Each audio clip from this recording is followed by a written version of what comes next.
Valdenses. Assim, nenhuma igreja dentro dos limites da jurisdição romana ficou muito tempo sem ser perturbada no prazer da liberdade de consciência. Assim que o papado obteve o poder, estendeu os braços para esmagar todos os que se recusassem a reconhecer o seu domínio, e uma após outra as igrejas submeteram-se ao seu governo. Na Grã-Bretanha, o cristianismo primitivo lançou raízes muito cedo. O evangelho recebido pelos bretões nos primeiros séculos ainda não estava corrompido pela apostasia romana. A perseguição dos imperadores pagãos, que se estendeu mesmo até à costa distante, foi a única dádiva que a primeira igreja da Bretanha recebeu de Roma. Muitos dos cristãos, fugindo da perseguição na Inglaterra, encontraram refúgio na Escócia. Daí a verdade foi levada à Irlanda, sendo em todos esses países recebida com alegria. Quando os saxões invadiram a Bretanha, o paganismo conseguiu o domínio. Os conquistadores consideraram um desprezo serem instruídos pelos seus escravos, e os cristãos foram obrigados a retirar-se para as montanhas e os pântanos. Mesmo assim, a luz escondida por algum tempo continuou a brilhar. Na Escócia, um século mais tarde, brilhou com um fulgor que se estendeu até terras bem distantes. Da Irlanda veio o piedoso Colombo, os seus colaboradores, os quais, reunidos à sua volta na solitária ilha de Iona, os crentes dispersos fizeram desta o centro do seu trabalho missionário. Entre estes evangelistas estava um observador do sábado bíblico, e assim esta verdade foi introduzida entre o povo, e estabeleceu-se uma escola em Iona, de onde saíram missionários, não só para a Escócia e a Inglaterra, mas para a Alemanha, a Suíça e até mesmo para a Itália. Roma, porém, fixara os olhos na Bretanha e resolveu pô-la sob a sua autoridade. No século VI, os seus missionários empreenderam a conversão dos saxões, que viviam no paganismo. Foram bem recebidos pelos orgulhosos bárbaros e levaram muitos milhares de pessoas a praticar a fé romana. O trabalho progredia e os dirigentes papais e os seus conversos encontraram os cristãos primitivos. Constatou-se então um eloquente contraste. Os últimos eram simples, humildes, e o seu caráter, a doutrina e maneira de ser estavam de acordo com as Escrituras, enquanto que os primeiros manifestavam a superstição, a pompa e a arrogância do papado. O emissário de Roma exigiu que estas igrejas reconhecessem a supremacia do soberano pontífice. Os bretões responderam humildemente que desejavam amar todos os homens, mas que o Papa não tinha direito à supremacia na igreja e que só lhe poderia prestar a submissão devida a qualquer seguidor de Cristo.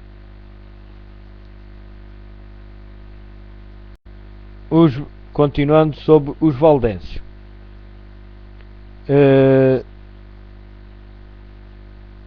Os bretões responderam humildemente que desejavam amar todos os homens, mas que o Papa não tinha direito à supremacia na igreja e que só lhe poderiam prestar a submissão devida a qualquer seguidor de Cristo. Fizeram muitas tentativas para se conseguir a sua submissão, mas esses humildes cristãos, espantados com o orgulho demonstrado pelos seus emissários, contestavam firmemente que não conheciam outro mestre senão Cristo. Revelou-se então o verdadeiro espírito do papado. Disse o chefe romano: se não receberem irmãos que vos trazem paz, receberão inimigos que vos trarão guerra. Se não se unirem connosco para mostrar aos saxões o caminho da vida, receberão deles o golpe de morte. Isto não era uma simples ameaça. Usaram a guerra, a intriga e o engano contra as testemunhas de uma fé bíblica, até que as igrejas da Bretanha foram destruídas, obrigadas a submeter-se à autoridade do Papa. Em terras que ficaram fora da jurisdição de Roma, existiram durante muitos séculos grupos de cristãos que permaneceram quase totalmente livres da corrupção papal, e estavam rodeados de pagãos, e no decorrer dos séculos foram afetados pelos seus erros, mas continuaram a considerar a Escritura Sagrada como única regra de fé, aceitando muitas das suas verdades. Estes cristãos acreditavam na perpetuidade da lei de Deus e observavam o sábado do quarto mandamento.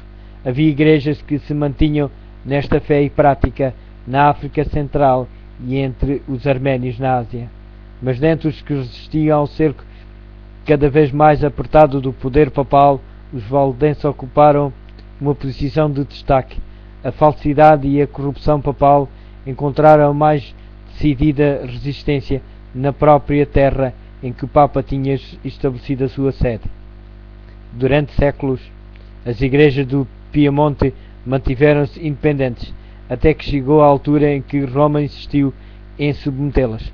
Depois de lutas inúteis contra a tirania, os dirigentes destas igrejas reconheceram com relutância a supremacia do poder a que todo o mundo parecia render homenagem. Houve alguns, entretanto, que se recusaram a ceder à autoridade do Papa ou dos bispos. Estavam decididos a manter a sua fidelidade a Deus e a preservar a pureza e simplicidade da fé. Houve separação. Os que se apegaram à antiga fé retiraram-se, alguns abandonando os Alpes nativos, e içaram a bandeira da verdade em terras estrangeiras. Outros retiraram-se para os vales afastados e para as fortalezas das montanhas, e ali preservaram a liberdade de prestar culto a Deus. A fé que durante muitos séculos tinha sido mantida e ensinada pelos cristãos valdenses apresentava um marcado contraste com as falsas doutrinas que Roma apresentava. A sua crença religiosa baseava-se na palavra escrita de Deus, o verdadeiro documento religioso do cristianismo.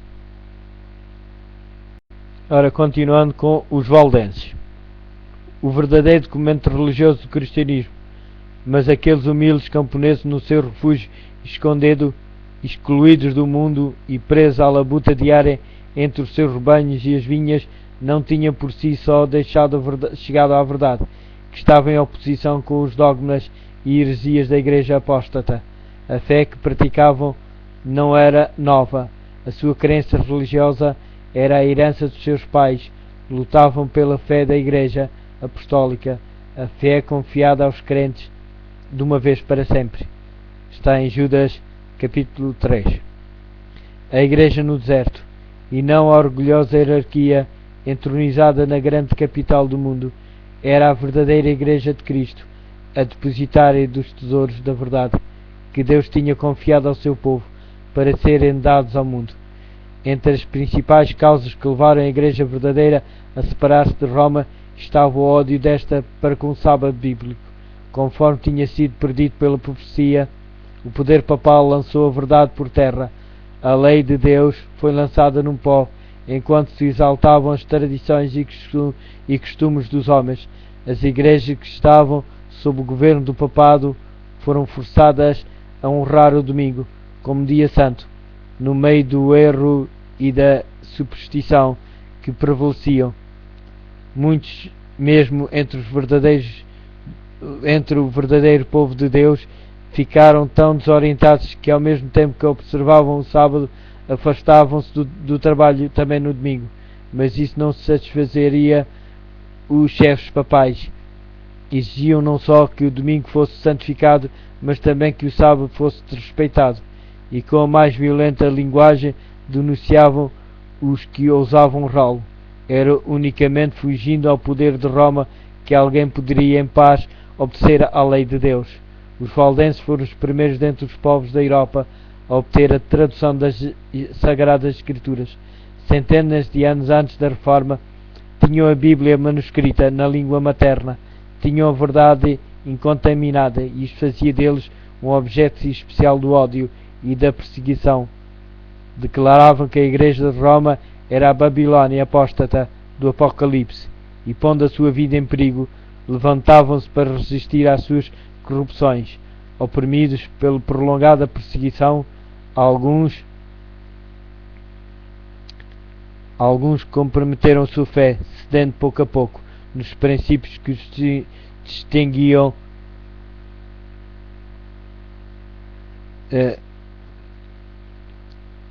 Alguns comprometeram a sua fé, cedendo pouco a pouco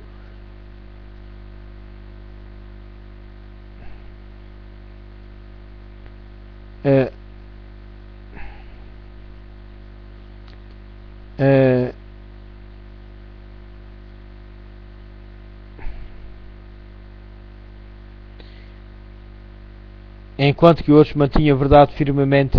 Durante séculos de trevas e apostasia, houve pessoas entre os valdenses que negavam a supremacia de Roma, rejeitavam o culto às imagens como sendo idolatria e guardavam o verdadeiro sábado, conservavam a sua fé, apesar das mais atrozes tempestades da oposição. Ora, continuação dos valdenses. Durante séculos de trevas e apostasia houve pessoas entre os valdenses que negavam a supremacia de Roma, rejeitavam o culto às imagens como sendo idolatria e guardavam o verdadeiro sábado, conservaram a sua fé apesar das mais atrozes tempestades da oposição.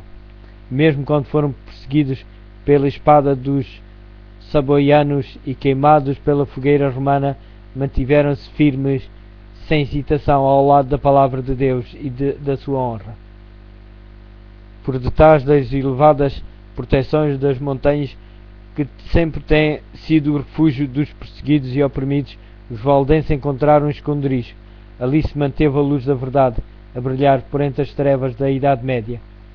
Ali, durante 1000 anos, houve testemunhas da verdade, que mantiveram a antiga fé. Deus tinha providenciado para o seu povo um santuário de majestosa grandeza, de acordo com os extraordinários verdades confiadas à sua guarda para os fiéis exilados. As montanhas eram um símbolo da imutável justiça de Deus. Eles dirigiam a atenção dos seus filhos para as alturas na sua imutável majestade e falavam-lhe daquele em quem não há mudança nem sombra de variação, cuja palavra é tão perdurável como os montes eternos. Deus tinha estabelecido firmemente as montanhas e cingiras de fortaleza. Nenhum braço, a não ser o do poder infinito, poderia movê-las do lugar. De igual maneira, ele tinha estabelecido a sua lei, fundamento do seu governo no céu e na terra. O braço do homem poderia atingir os seus semelhantes e destruir a sua vida, mas esse braço seria tão impotente para arrancar as montanhas do seu fundamento e precipitá-las no mar, como para mudar um preceito da lei de Deus, ou anular qualquer uma das suas promessas feitas aos que cumprem a sua vontade. Na fidelidade para com a sua lei, os servos de Deus deviam ser tão firmes como as imutáveis colinas. As montanhas que circundavam os fundos vales eram testemunhas constantes do poder criador de Deus e a afirmação sempre infalível do seu cuidado protetor. Esses peregrinos aprenderam a amar os símbolos silenciosos da presença de Deus. Não condescendiam com murmurações por causa das dificuldades por que estavam a passar. Nunca se sentiam abandonados na solidão das montanhas. Agradeciam a Deus por lhes ter providenciado um local onde se podiam refugiar do ódio e da crueldade dos homens. Regozijavam-se diante dele pela liberdade de lhes prestar culto. Muitas vezes, quando perseguidos pelos inimigos, a fortaleza das montanhas tinha provado ser uma defesa segura sobre os rochedos elevados. Eles entoavam louvores a Deus e os exércitos de Roma não podiam fazer nada para silenciar os seus cânticos de ações de graças.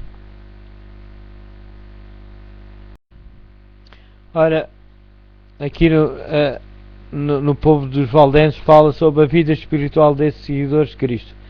Era pura, simples e fervorosa. Eles punham acima de casas e terras, amigos, parentes e mesmo da própria vida os princípios da verdade. Procuravam cuidadosamente gravar esses princípios no coração dos jovens, desde a mais tenra infância. Os jovens eram instruídos nas Escrituras e ensinados a considerar os requisitos da lei de Deus como santos, como os exemplares das Escrituras Sagradas eram raros, as suas preciosas palavras eram confiadas à memória, muitos eram capazes de repetir longas porções, tanto do Antigo como do Novo Testamento. Os pensamentos de Deus associavam-se ao humilde cenário da natureza e às humildes bênçãos da vida diária. As crianças aprendiam a olhar com gratidão para Deus, como o doador de todo o auxílio e de todo o ânimo. Os pais, ternos e afetuosos, amavam tão sabiamente os filhos que não permitiam que se habituassem à condescendência própria. Diante deles estava uma vida de provações e dificuldades, talvez a morte como mártires. Por isso eram ensinados desde a infância a suportar dificuldades, a sujeitar-se à autoridade e, apesar disso, a pensar e agir por si mesmos.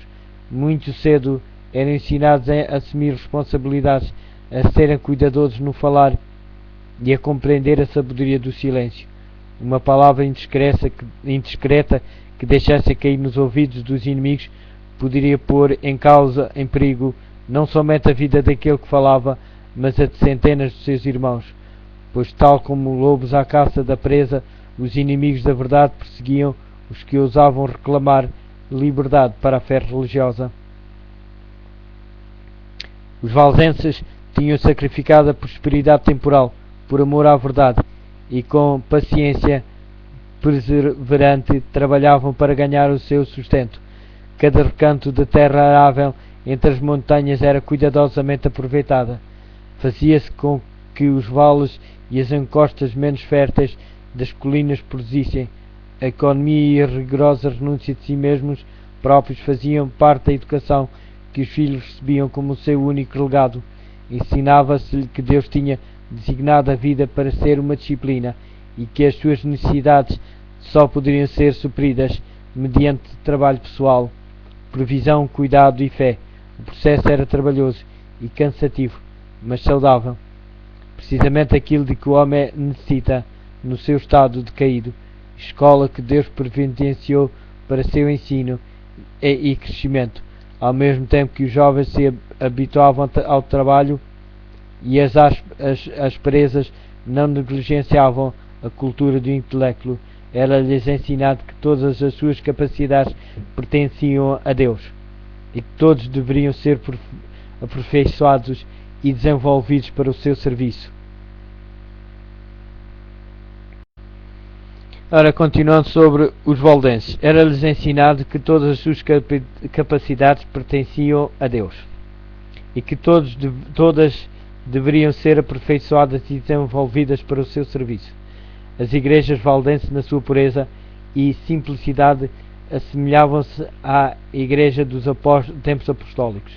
Rejeitando a supremacia do Papa e dos bispos, mantinham a Escritura Sagrada como a única autoridade suprema, infalível.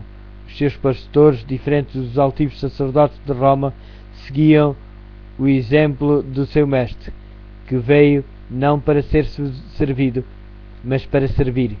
Alimentavam o rebanho de Deus, guiando-o às verdes pastagens e fontes vivas da sua santa palavra. Longe dos monumentos da pompa e orgulho humano, o povo reunia-se não em igrejas sumptuosas ou grandes catedrais, mas à sombra das montanhas nos vales alpinos, ou em tempos de perigo em alguma fortaleza rochosa, para escutarem as palavras da verdade proferidas pelos servos de Cristo. Os pastores não só pregavam o Evangelho, mas visitavam os doentes, doutrinavam as crianças, repreendiam os que erravam e trabalhavam para resolver as questões e promover a harmonia e amor fraternal. Em tempos de paz eram sustentados por ofertas voluntárias do povo, mas como Paulo, fabricante de tendas, cada qual aprendia um ofício ou profissão, mediante a qual, sendo necessário, providenciaria o seu próprio sustento. Os jovens eram instruídos pelos seus pastores, embora se desse atenção à cultura geral. Estudava-se principalmente a Sagrada Escritura. Os Evangelhos de Mateus e João aprendiam-se de cor juntamente com muitas das epístolas. Também se ocupava em copiar as Escrituras. Alguns manuscritos continham a Bíblia toda. outros apenas porções a que eram acrescentadas algumas explicações simples do texto por aqueles que eram capazes de comentar as Escrituras. Assim eram apresentados os tesouros da verdade, durante algum tempo ocultos por aqueles que procuravam exaltar-se acima de Deus. Através de um paciente e incansável trabalho, por vezes nas profundas e escuras cavernas da terra, à luz de archotes, as Escrituras Sagradas eram copiadas versículo por versículo, capítulo por capítulo. Assim a obra prosseguia, resplandecendo como ouro puro, a vontade revelada de Deus. Só os que estavam empenhados neste trabalho poderiam compreender quanto mais brilhante, clara e poderosa ela era, em consequência das provações que passavam, pelo amor que lhes tinham. Anjos celestiais envolviam os fiéis obreiros. Satanás tinha incitado sacerdotes e bispos a enterrarem a palavra da verdade sob a escória do erro, heresia e superstição, mas de modo extremamente maravilhoso ela foi conservada incontaminada através de todos os séculos de trevas. Não trazia a marca do homem, mas a impressão divina. Os homens têm-se demonstrado incansáveis nos seus esforços para obscurecer o claro e simples sentido das Escrituras e fazer com que elas contradigam o seu próprio testemunho. Porém, tal como a arca sobre as profundas e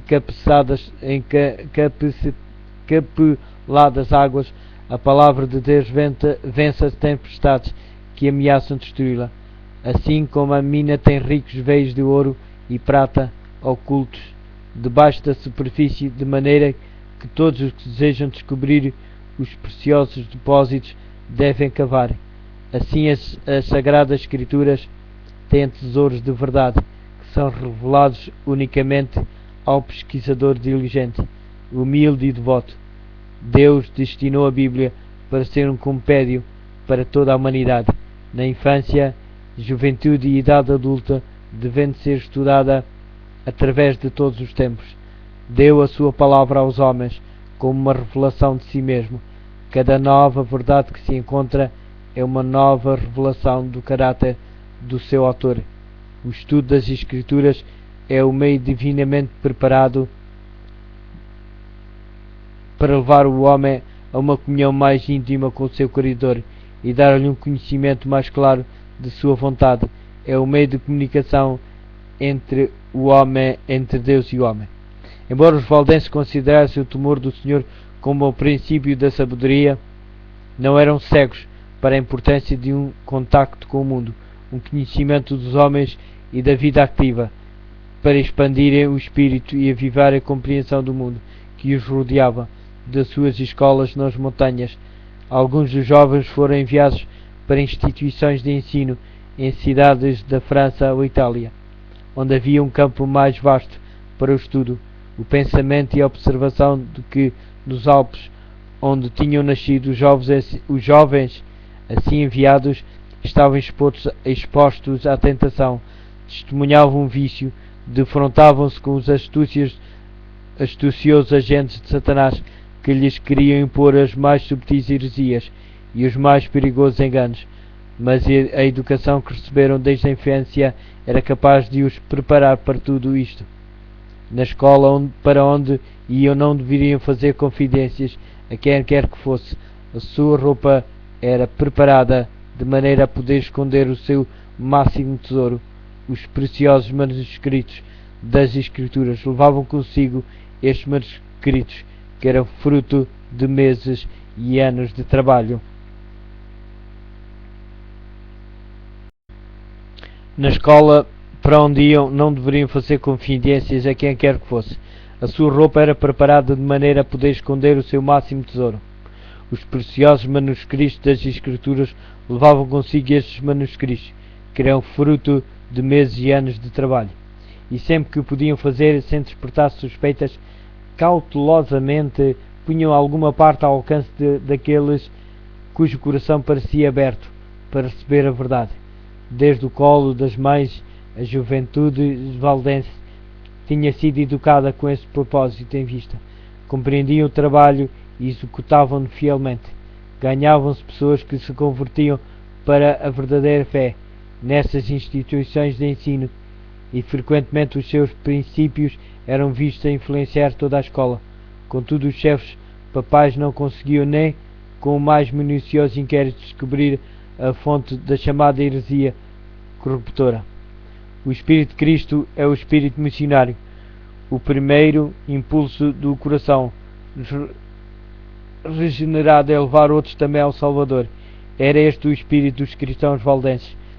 Compreendiam que Deus exigia deles mais do que simplesmente preservar a verdade na sua pureza, nas suas próprias igrejas, mas que sobre eles repousava a solene responsabilidade de deixarem sua luz resplandecer junto dos que estavam em trevas.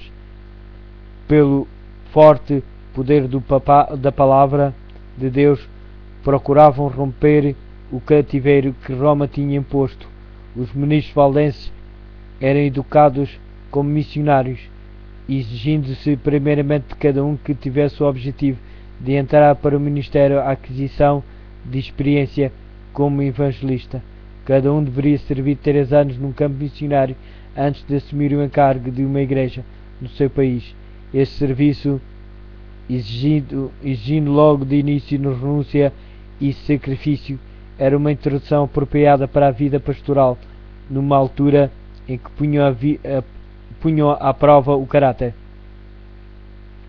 Os jovens que recebiam a ordenação pelo trabalho sagrado viam diante de si não a perspectiva de riquezas e glória terrestre, mas uma vida de trabalho e perigo e possivelmente o destino de mártir. Os missionários iam 2 a 2, como Jesus tinha enviado os seus discípulos.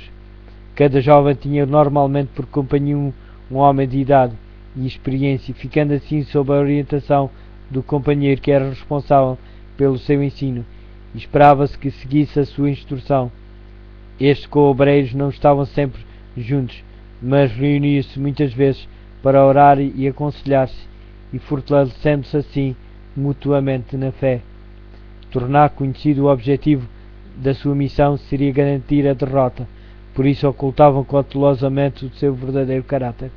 Cada ministro conhecia algum ofício ou profissão, e os missionários prosseguiam na obra sob a aparência de vocação secular.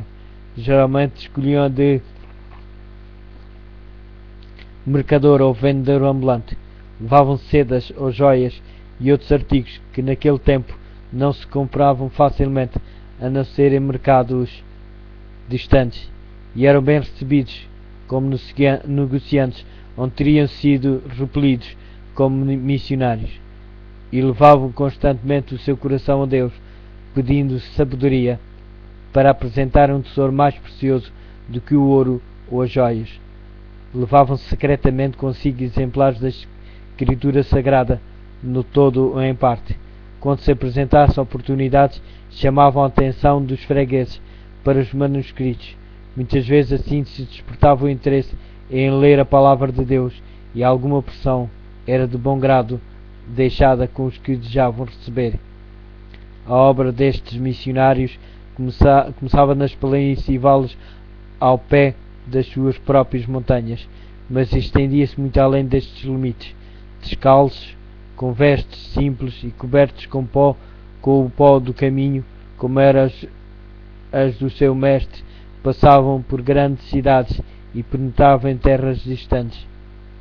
Por toda a parte espalhavam a preciosa verdade. Surgiam igrejas no seu caminho, e o sangue dos mártires testemunha da verdade. Um dia ser-nos-á revelada a rica colheita de almas reunidas pelo trabalho destes homens fiéis, oculta e silenciosa. A palavra de Deus abria caminho através da cristandade e era alegremente recebida nos lares e nos corações.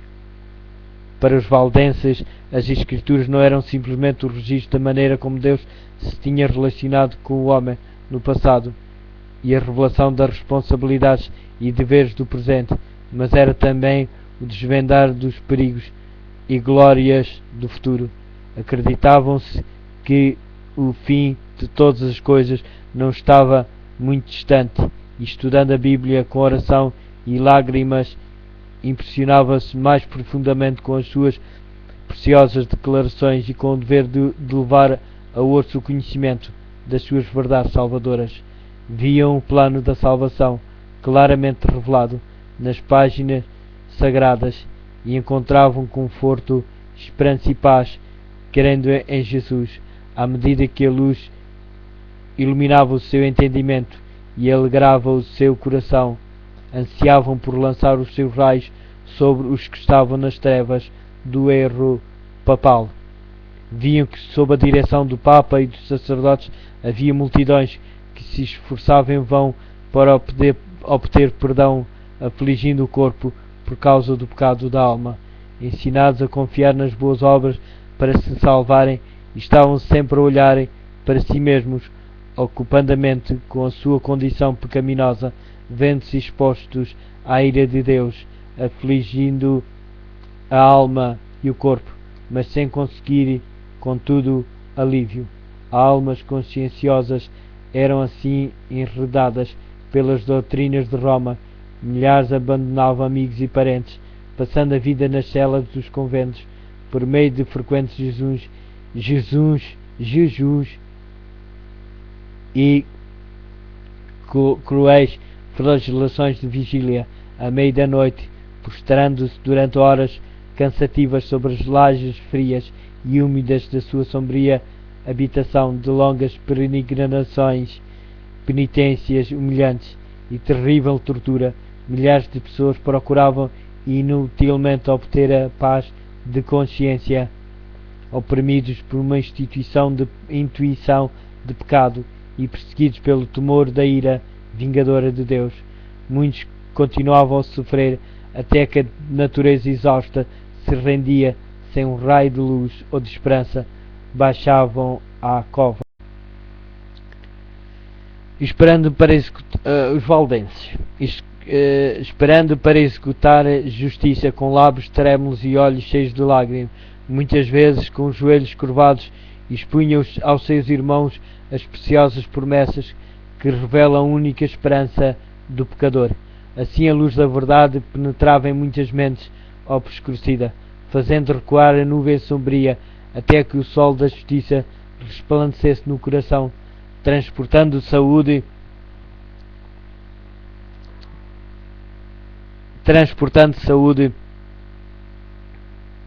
daqui ia nos seus raios. Acontecia muitas vezes alguma porção das escrituras ser lida várias vezes, desejando o ouvinte que fosse repetida, como se quisesse assegurar-se que tinha ouvido bem. Em especial desejava de maneira ávida a repetição destas palavras: o sangue de Cristo Jesus, seu Filho, nos purifica de todo o pecado. 1 João, capítulo 1, versículo 7. Como Moisés levantou a serpente no deserto, assim importa que o Filho do Homem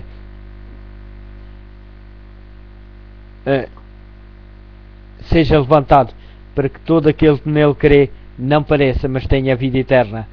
João, capítulo 3, versículo 14 e 15. Muitos não se iludiam em relação às pretensões de Roma. Viam como era vã a mediação de homens ou anjos em favor do pecador. Raiando na sua mente a verdadeira luz, exclamavam com regozijo: Cristo é o meu sacerdote, o seu sangue é o meu sacrifício e o seu altar é o meu confessionário. Entregavam-se inteiramente aos méritos de Jesus, repetindo as palavras: sem fé é impossível agradar-lhe.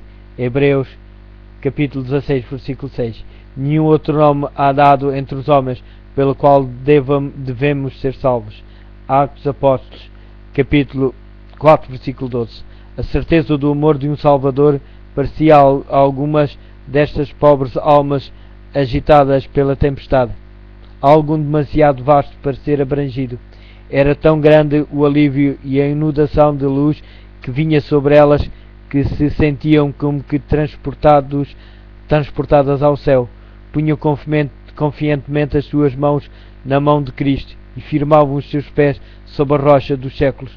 Todo o medo da morte era afastado.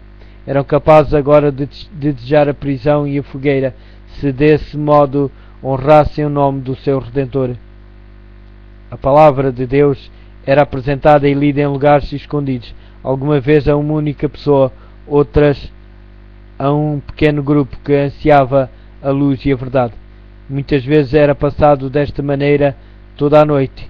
Era tão grande o assombro e a admiração dos ouvintes que o mensageiro da misericórdia frequentemente se via a parar a leitura até que a mente pudesse aprender as boas novas da salvação. Era frequente que palavras como estas fossem ditas: aceitará Deus em verdade a minha oferta? O seu sorriso brilhará sobre mim, por dar-me-á? Lia-se a resposta: vinde a mim, todos que estáis cansados e oprimidos, e eu vos aliviarei. Está em Mateus, capítulo 11, versículo 28. A fé agarrava-se à promessa, e ouvia-se a alegre resposta: não mais longas peregrinações, não mais penosas jornadas aos lugares santos. Posso ir a Jesus, tal como estou, pecador e ímpio, e Ele não desprezará a oração de arrependimento. Perdoados-te são os teus pecados, os meus pecados, efetivamente os meus, podem ser perdoados. Uma onda de sagrada alegria enchia o coração e o nome de Jesus era engrandecido com louvores e ações de graças. Estas pessoas felizes voltavam para casa para difundirem a luz, repetir a outros tão bem quanto podiam a sua nova experiência de que tinham encontrado o caminho verdadeiro e vivo. Havia um estranho e solene poder nas palavras das Escrituras que falava diretamente ao coração dos que estavam ansiosos pela verdade. Era a voz de Deus e levava a convicção aos que a ouviam. O mensageiro da verdade continuava o seu caminho, mas o seu aspecto de humildade, a sua sinceridade, ânimo e profundo fervor eram assuntos de frequentes comentários. Em muitos casos os ouvintes não lhe perguntavam de onde viera ou para onde ia. Estavam tão emocionados a princípio pela surpresa e depois pela gratidão e alegria que não pensavam em interrogá-lo. Quando insistiam com ele para os acompanhar até as suas casas, respondia-lhes que devia visitar as ovelhas perdidas do rebanho. Não seria ele um anjo do céu? Perguntavam. Em muitos casos o mensageiro da verdade nunca mais era visto.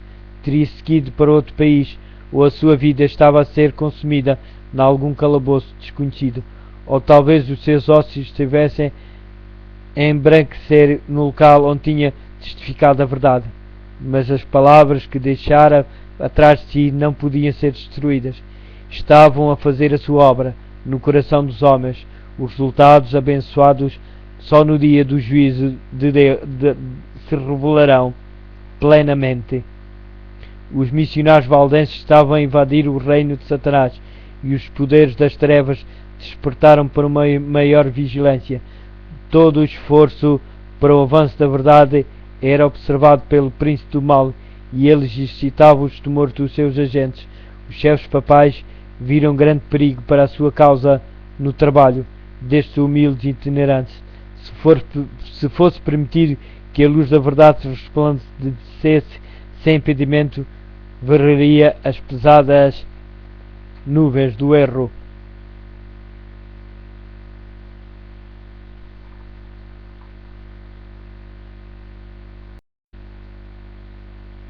Ora,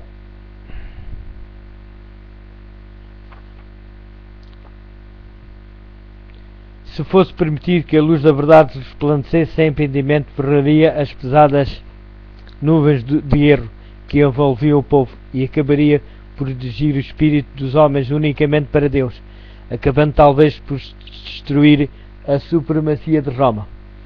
A própria existência deste povo, mantendo a fé da antiga Igreja, era um testemunho constante da apostasia de Roma e, portanto, excitava o ódio e as perseguições mais atrozes. A sua recusa em renunciar às Escrituras era também uma ofensa que Roma não podia tolerar, e assim foi decidido exterminá-los da terra. Começaram então as mais terríveis cruzadas contra o povo de Deus, nos seus lares, no meio dos montes. Foram enviados inquiridores para os procurarem, e a cena do inocente Abel tombando perante o assassino Caim repetia-se frequentemente. Repetidas vezes as suas festas de terra foram devastadas, destruídas as habitações e capelas, de maneira que onde tinha havido campos florescentes e lares de um povo simples e trabalhador, restava apenas um deserto. Assim como o animal de rapina se torna mais feroz ao provar o sangue, a ira dos partidários do Papa acendia-se com maior intensidade com o sofrimento das suas vítimas. Muitas destas testemunhas da fé pura foram perseguidos através das montanhas e apanhadas nos vales em que estavam escondidas, rodeadas por enormes florestas e cumos rochosos. Não se podia fazer nenhuma acusação contra o caráter moral da classe proscrita. Mesmo os seus inimigos declaravam que eles eram um povo pacífico, sossegado e piedoso. O seu grande crime era não quererem adorar a Deus segundo a vontade do Papa. Por este crime toda a humilhação, o insulto e a tortura que os homens ou diabos podiam inventar amontoaram-se sobre eles. Quando Roma determinou exterminar a odiada seita, foi proclamado uma bula pelo Papa, condenando-os como hereges e entregando-os à chacina. Não eram acusados por serem ociosos, honestos ou desordeiros, mas declarava-se que tinham uma aparência de piedade e santidade que seduzia as ovelhas do verdadeiro aprisco. Portanto, o Papa ordenava que aquela maligna e abominável seita de perversos, caso se recusasse a renunciar, fosse esmagada como serpente venenosa.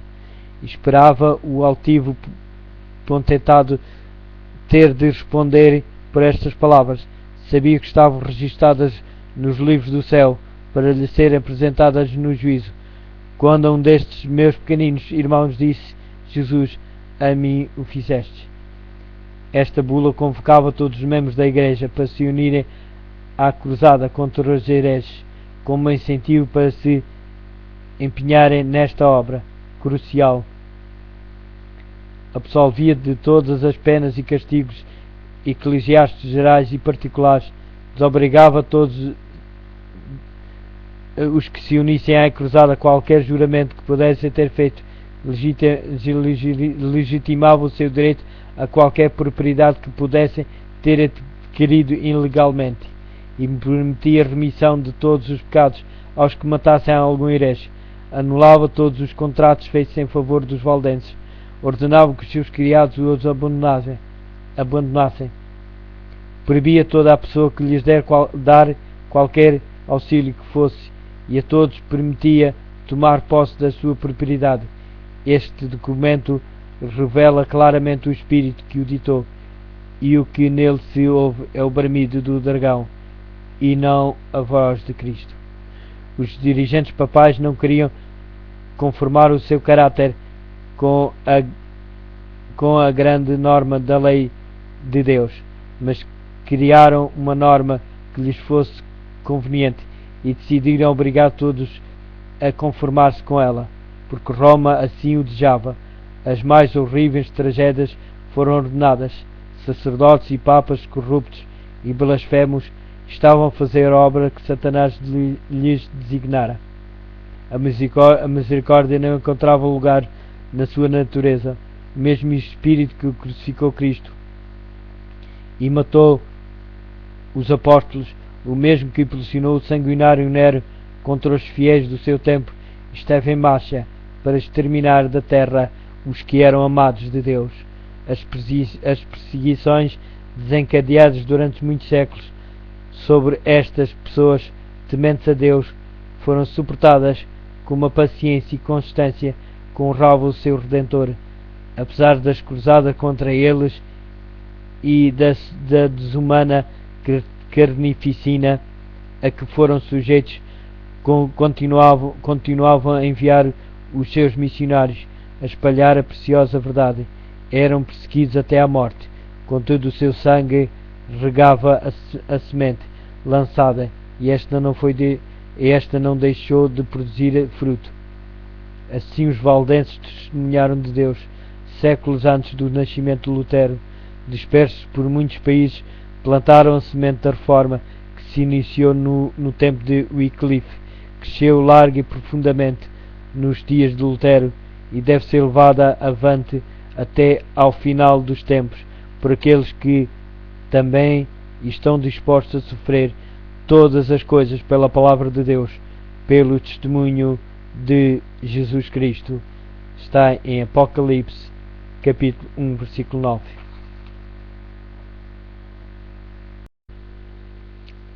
Ora, continuando sobre os valdenses.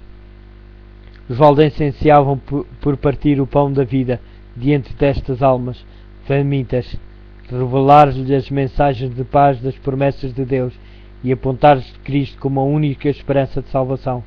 Consideravam falsa a doutrina de que as boas obras podem expiar a transgressão da lei de Deus. A confiança nos méritos humanos faz perder de vista o amor infinito de Cristo Jesus.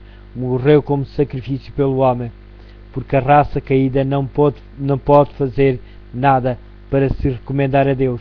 Os méritos de um Salvador crucificado e ressurrecto são o fundamento da fé cristã.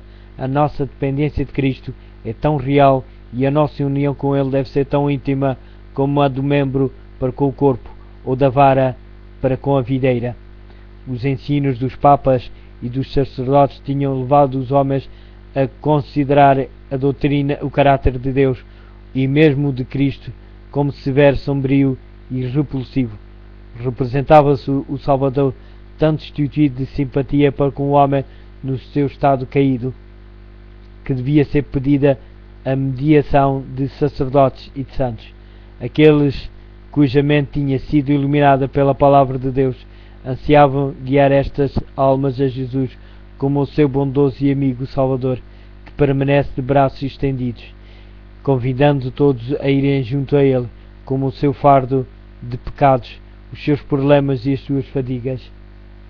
Ansiavam remover os obstáculos que Satanás tinha acumulado para que os homens não pudessem ver as promessas e ir diretamente a Deus, confessando os pecados e obtendo perdão e paz. Com entusiasmo, o missionário valdense desvendava as preciosas verdades do Evangelho diante do espírito inquiridor. Citava com precaução as porções cuidadosamente copiadas da Sagrada Escritura. A sua maior alegria era incutir esperança na alma conscienciosa, ferida pelo pecado, e que apenas conhecia um Deus de vingança. Ora,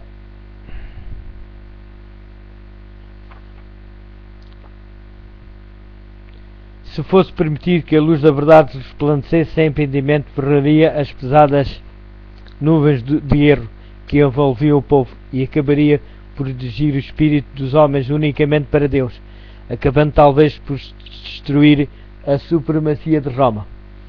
A própria existência deste povo, mantendo a fé da antiga Igreja, era um testemunho constante da apostasia de Roma e, portanto, excitava o ódio e as perseguições mais atrozes. A sua recusa em renunciar às Escrituras era também uma ofensa que Roma não podia tolerar, e assim foi decidido exterminá-los da terra. Começaram então as mais terríveis cruzadas contra o povo de Deus, nos seus lares, no meio dos montes.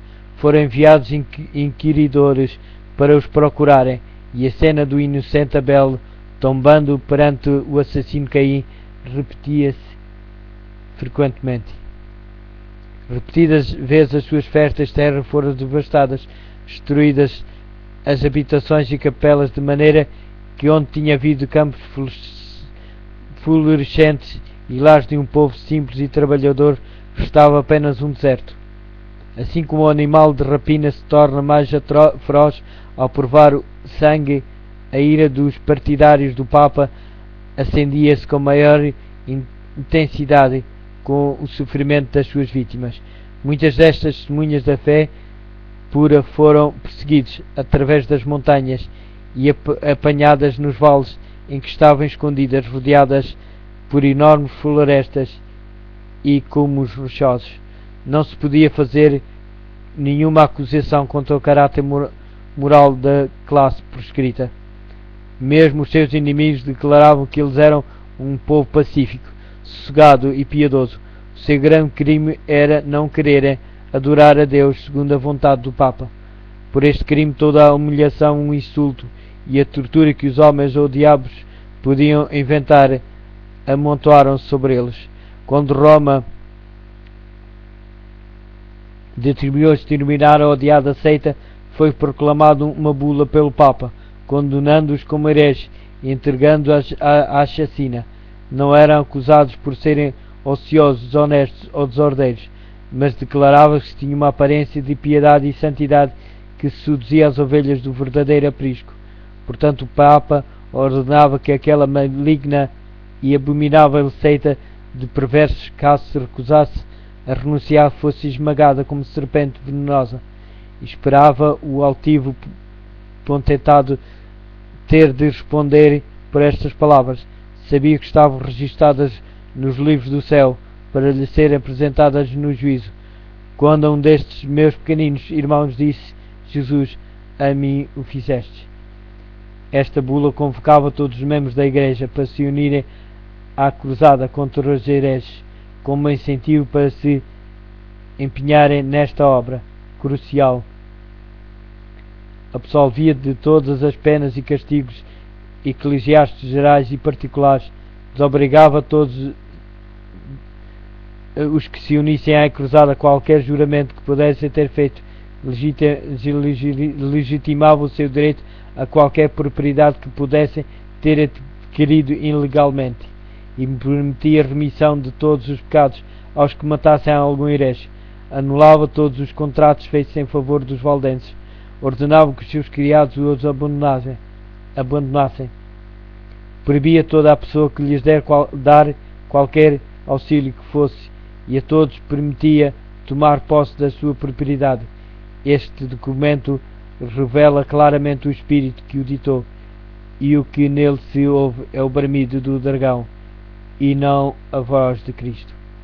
Os dirigentes papais não queriam conformar o seu caráter com a grande norma da lei de Deus, mas criaram uma norma que lhes fosse conveniente e decidiram obrigar todos a conformar-se com ela, porque Roma assim o desejava.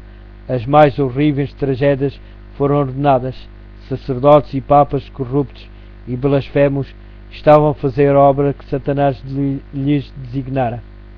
A misericórdia não encontrava lugar na sua natureza, o mesmo espírito que crucificou Cristo e matou os apóstolos, o mesmo que impulsionou o sanguinário Nero contra os fiéis do seu tempo, esteve em marcha para exterminar da terra os que eram amados de Deus. As perseguições desencadeadas durante muitos séculos sobre estas pessoas tementes a Deus foram suportadas com uma paciência e constância que honrava o seu Redentor. Apesar das cruzadas contra eles e da desumana carnificina a que foram sujeitos, continuavam a enviar os seus missionários a espalhar a preciosa verdade. Eram perseguidos até à morte, contudo o seu sangue regava a semente lançada, e esta não deixou de produzir fruto. Assim os valdenses testemunharam de Deus, séculos antes do nascimento de Lutero.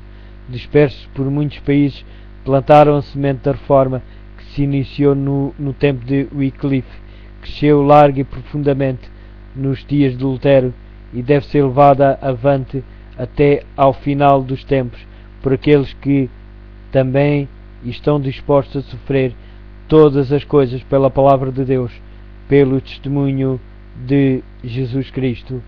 Está em Apocalipse, capítulo 1, versículo 9.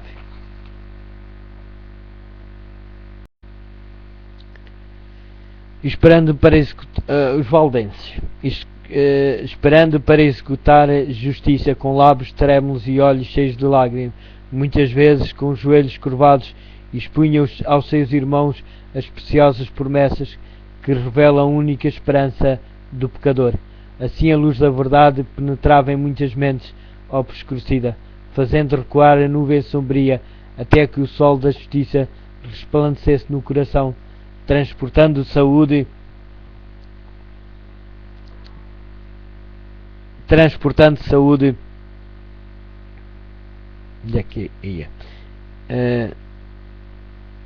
nos seus raios.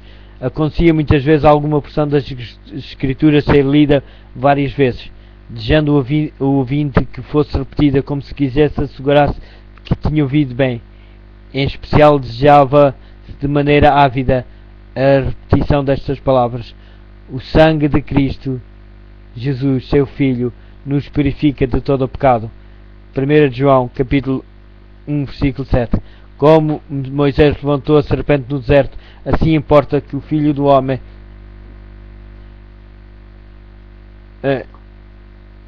seja levantado, para que todo aquele que nele crê não pareça, mas tenha a vida eterna. João, capítulo 3, versículo 14 e 15. Muitos não se iludiam em relação às pretensões de Roma. Viam como era vã a mediação de homens ou anjos em favor do pecador. Raiando na sua mente a verdadeira luz, exclamavam com regozijo: Cristo é o meu sacerdote, o seu sangue é o meu sacrifício e o seu altar é o meu confessionário.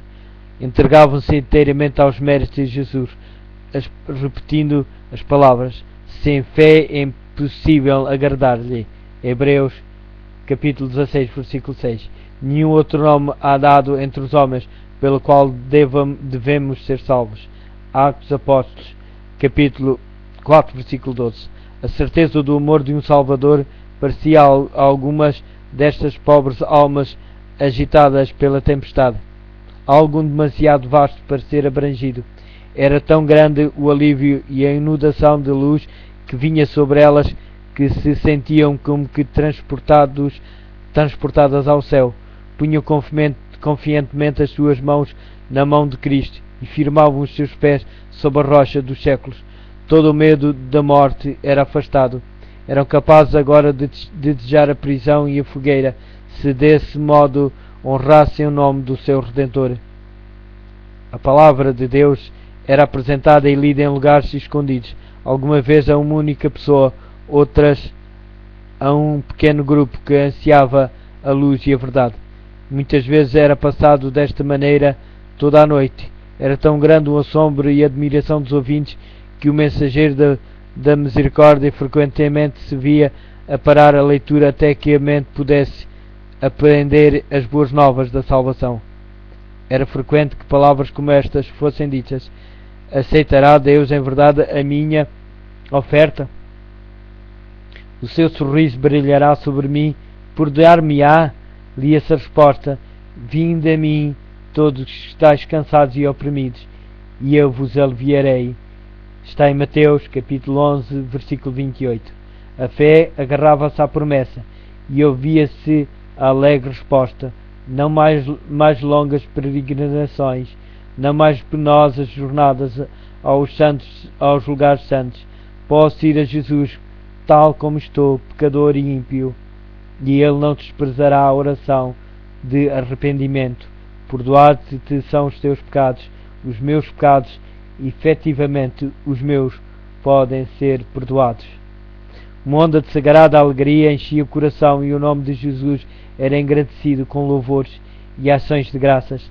Estas pessoas felizes voltavam para casa para te infundirem a luz, repetir a outros tão bem quanto podiam a sua nova experiência de que tinham encontrado o caminho verdadeiro e vivo.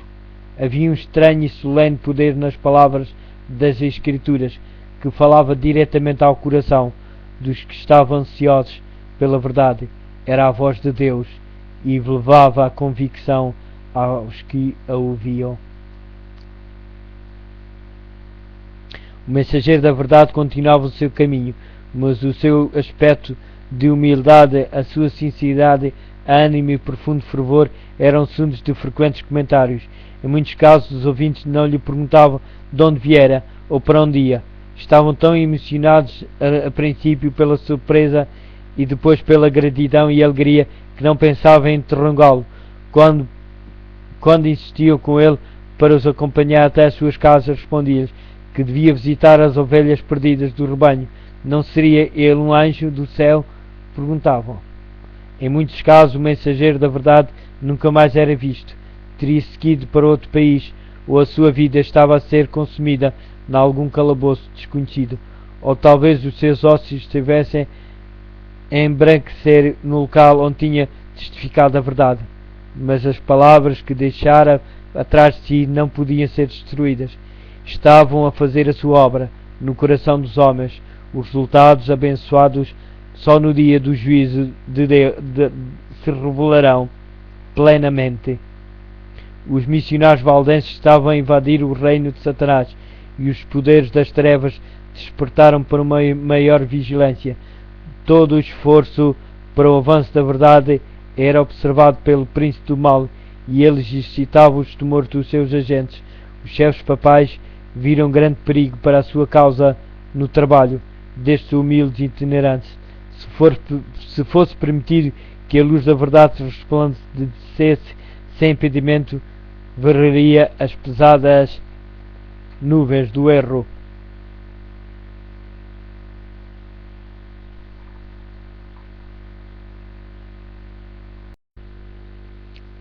Ora, continuando sobre os valdenses. Os valdenses ansiavam por partir o pão da vida diante destas almas famintas, revelar-lhes as mensagens de paz das promessas de Deus e apontar-lhes Cristo como a única esperança de salvação. Consideravam falsa a doutrina de que as boas obras podem expiar a transgressão da lei de Deus. A confiança nos méritos humanos faz perder de vista o amor infinito de Cristo Jesus. Morreu como sacrifício pelo homem, porque a raça caída não pode fazer nada para se recomendar a Deus. Os méritos de um Salvador crucificado e ressurrecto são o fundamento da fé cristã. A nossa dependência de Cristo é tão real e a nossa união com Ele deve ser tão íntima como a do membro para com o corpo ou da vara para com a videira. Os ensinos dos papas e dos sacerdotes tinham levado os homens a considerar a doutrina, o caráter de Deus e mesmo o de Cristo como severo, sombrio e repulsivo. Representava-se o Salvador tão destituído de simpatia para com o homem no seu estado caído, que devia ser pedida a mediação de sacerdotes e de santos. Aqueles cuja mente tinha sido iluminada pela palavra de Deus ansiavam guiar estas almas a Jesus como o seu bondoso e amigo Salvador, que permanece de braços estendidos, convidando todos a irem junto a Ele, como o seu fardo de pecados, os seus problemas e as suas fadigas. Ansiavam remover os obstáculos que Satanás tinha acumulado para que os homens não pudessem ver as promessas e ir diretamente a Deus, confessando os pecados e obtendo perdão e paz. Com entusiasmo, o missionário valdense desvendava as preciosas verdades do Evangelho diante do espírito inquiridor. Citava com precaução as porções cuidadosamente copiadas da Sagrada Escritura. A sua maior alegria era incutir esperança na alma conscienciosa, ferida pelo pecado, e que apenas conhecia um Deus de vingança.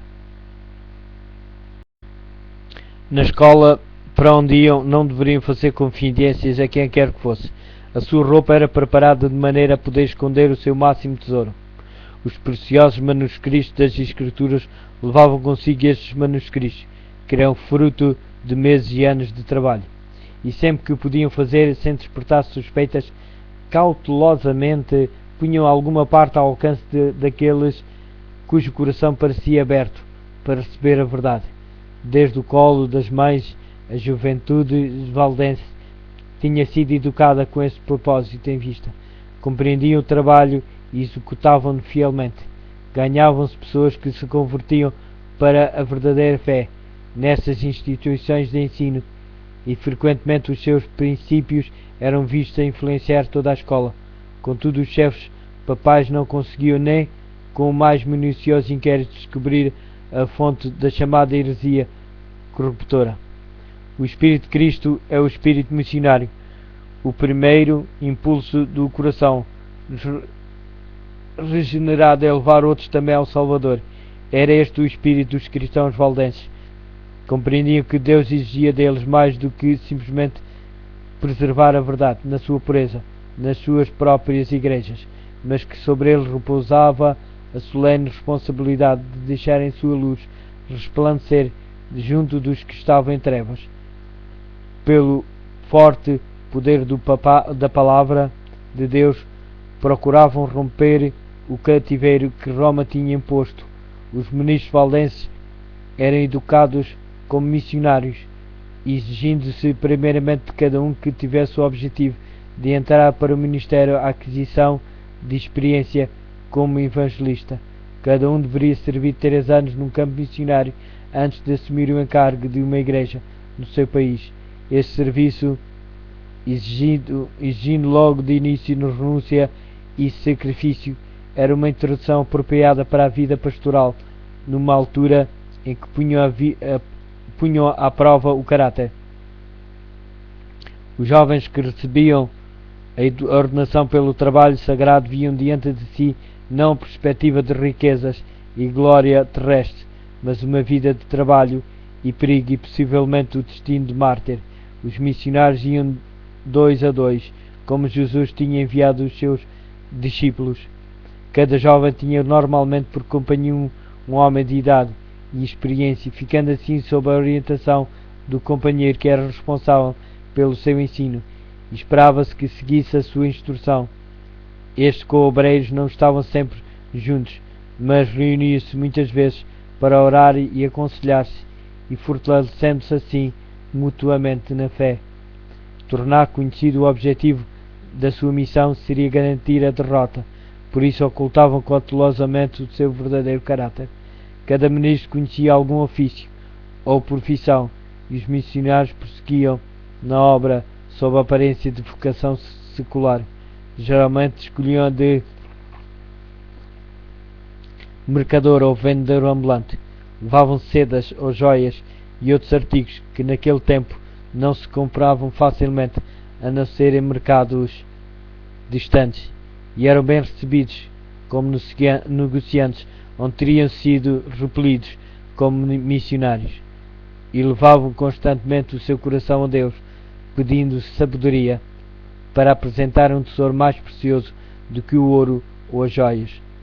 Levavam secretamente consigo exemplares da Escritura Sagrada, no todo ou em parte. Quando se apresentassem oportunidades, chamavam a atenção dos fregueses para os manuscritos. Muitas vezes assim se despertava o interesse em ler a palavra de Deus, e alguma pressão era de bom grado deixada com os que desejavam receber.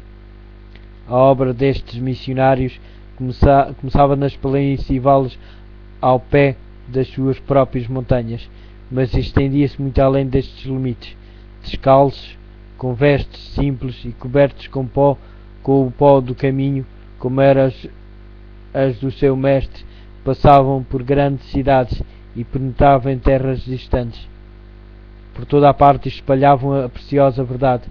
Surgiam igrejas no seu caminho, e o sangue dos mártires testemunha da verdade. Um dia ser-nos-á revelada a rica colheita de almas reunidas pelo trabalho destes homens fiéis, oculta e silenciosa. A palavra de Deus abria caminho através da cristandade e era alegremente recebida nos lares e nos corações. Para os valdenses, as Escrituras não eram simplesmente o registro da maneira como Deus se tinha relacionado com o homem no passado e a revelação das responsabilidades e deveres do presente, mas era também o desvendar dos perigos e glórias do futuro. Acreditavam-se que o fim de todas as coisas não estava muito distante, e estudando a Bíblia com oração e lágrimas, impressionava-se mais profundamente com as suas preciosas declarações e com o dever de levar a outros o conhecimento das suas verdades salvadoras. Viam o plano da salvação claramente revelado nas páginas sagradas e encontravam conforto, esperança e paz, crendo em Jesus, à medida que a luz iluminava o seu entendimento e alegrava o seu coração. Ansiavam por lançar os seus raios sobre os que estavam nas trevas do erro papal. Viam que sob a direção do Papa e dos sacerdotes havia multidões que se esforçavam em vão para obter perdão, afligindo o corpo por causa do pecado da alma. Ensinados a confiar nas boas obras para se salvarem, estavam sempre a olharem para si mesmos, ocupando a mente com a sua condição pecaminosa, vendo-se expostos à ira de Deus, afligindo a alma e o corpo, mas sem conseguir, contudo, alívio. Almas conscienciosas eram assim enredadas pelas doutrinas de Roma. Milhares abandonavam amigos e parentes, passando a vida nas celas dos conventos, por meio de frequentes jejuns e cruéis flagelações de vigília, à meia da noite, prostrando-se durante horas cansativas sobre as lajes frias e úmidas da sua sombria habitação, de longas peregrinações, penitências humilhantes e terrível tortura. Milhares de pessoas procuravam inutilmente obter a paz de consciência, oprimidos por uma intuição de pecado e perseguidos pelo temor da ira vingadora de Deus. Muitos continuavam a sofrer até que a natureza exausta se rendia, sem um raio de luz ou de esperança, baixavam à cova. Ora, continuando sobre os valdenses, era-lhes ensinado que todas as suas capacidades pertenciam a Deus e que todas deveriam ser aperfeiçoadas e desenvolvidas para o seu serviço. As igrejas valdenses, na sua pureza e simplicidade, assemelhavam-se à igreja dos tempos apostólicos. Rejeitando a supremacia do Papa e dos bispos, mantinham a Escritura Sagrada como a única autoridade suprema e infalível. Os seus pastores, diferentes dos altivos sacerdotes de Roma, seguiam o exemplo do seu mestre, que veio não para ser servido, mas para servir. Alimentavam o rebanho de Deus, guiando-o às verdes pastagens e fontes vivas da sua santa palavra. Longe dos monumentos da pompa e orgulho humano, o povo reunia-se não em igrejas superstuosas ou grandes catedrais, mas à sombra das montanhas nos vales alpinos, ou em tempos de perigo em alguma fortaleza rochosa, para escutarem as palavras da verdade proferidas pelos servos de Cristo. Os pastores não só pregavam o Evangelho, mas visitavam os doentes, doutrinavam as crianças, repreendiam os que erravam e trabalhavam para resolver as questões e promover a harmonia e amor fraternal. Em tempos de paz eram sustentados por ofertas voluntárias do povo, mas como Paulo, fabricante de tendas, cada qual aprendia um ofício ou profissão, mediante a qual, sendo necessário, providenciaria o seu próprio sustento.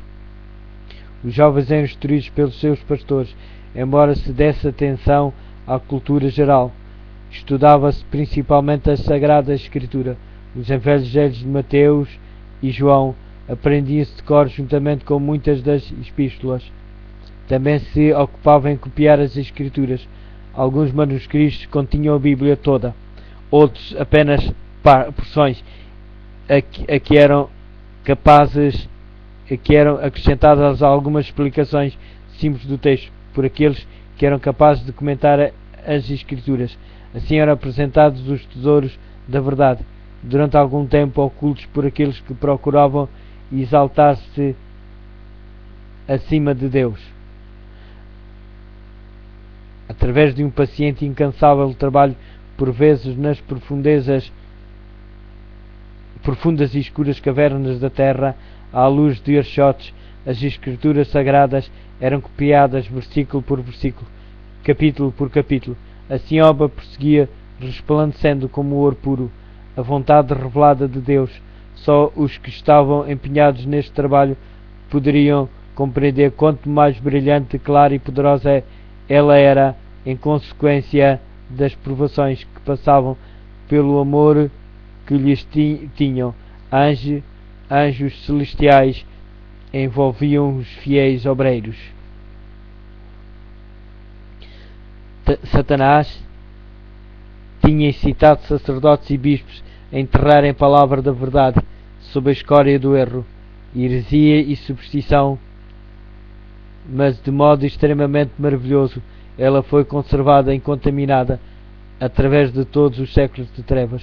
Não trazia a marca do homem, mas a impressão divina. Os homens têm-se demonstrado incansáveis nos seus esforços para obscurecer o claro e simples sentido das Escrituras e fazer com que elas contradigam o seu próprio testemunho.